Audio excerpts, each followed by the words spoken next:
as a young reporter, the mistakes I made during interviews was I was just waiting for the person to stop talking so I could ask the next question, which I'd written out the night before and was so proud of, and I wanted to get to my next question. And then you realize at a certain age, it doesn't matter what you've written out. None of that matters. What matters is what the person's saying, and all you have to do is listen and throw the piece of paper out and just listen, and you will learn.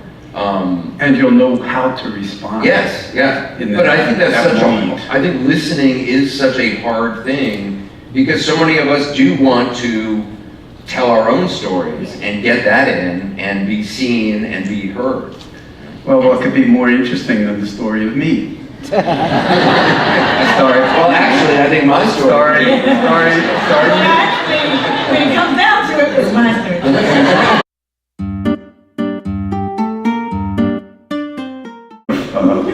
From Rilke, from the great German poet Rilke, about relationships, okay? And so it's relationships not just necessarily man, woman, but father, son, or, child, parent, or anything.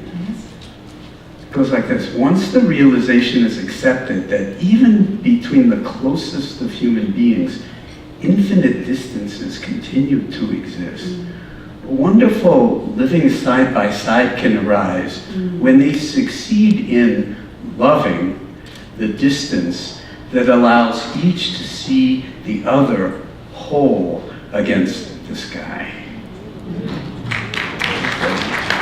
So that's a practice. That's not like a nice line of poetry. That's you can be aware of how much we don't want to do that because we're so self-focused. It's all about me.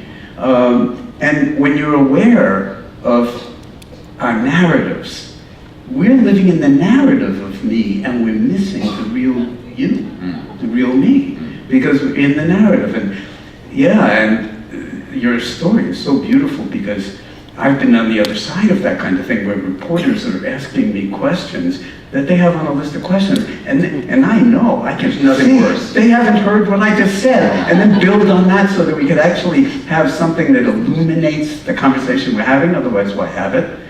But it's you can literally see it in their eyes, and you can see their lips moving, because they're actually practicing the next question they're gonna ask. And there's nothing worse to talk to someone like that, because you're like, why am I even saying anything? Because you're going through the motions, and it's play acting. But then, as Thoreau said, you live your life, and then all of a sudden, at the moment that you die, you could actually wake up and realize that you hadn't lived because you've been doing that your whole life. Well, it's like the old Peggy Lee song, Is That All There Is? Yeah.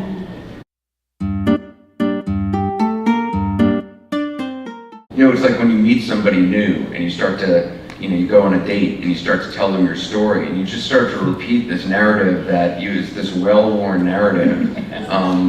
And there are times when I'm like, maybe I go on too many dates, but I'm just sick of repeating this, and I don't even know if it's real anymore because it's just something I say. The Buddhists would say that it's empty of intrinsic self-nature. In other words, it's a narrative, it's a story of me. But you could tell that story of 50,000 different ways depending on the impression you wanted to make. Right. Whether you know that, and it's not who you are. So what I say is actually that mindfulness of these narratives that come up in the mind constantly, my failure, my success, my future, my past, the whole thing, bring mindfulness to the personal pronouns and to the entirety of the narrative, and then ask yourself, is this actually true? Am I the story of me, or am I the awareness that can hold all of this and see that the awareness is much bigger than any of those stories? Then you have the opportunity to do exactly what you were saying, throw away your notebook and be present. Listen, attend, respond instead of react.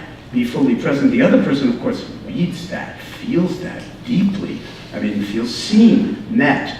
Some weirdo over here sitting, connecting with you, and and maybe between that kind of weird energy or whatever it is you see, another human being, you read it, maybe it's like, I thought that might be threatening, but maybe it's not, and then something else emerges. And when we do that, and right after 9/11, and I wrote about this, that I heard this on NPR, that right after 9/11, all of those barriers fell in New York City, and there were a few days, I wasn't here, but tell me if I'm wrong, that people were like relating in full presence to each other. Well, I'd spent the first couple of years as a reporter going to war zones, and and it sounds, or disasters, and it's going to sound odd, but one of the things that drew me and to continue to draw me was that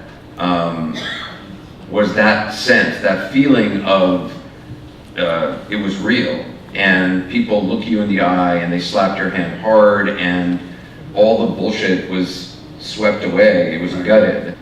And people were really there for each other. Yes, There's a friendliness, and like we're all in this together. It was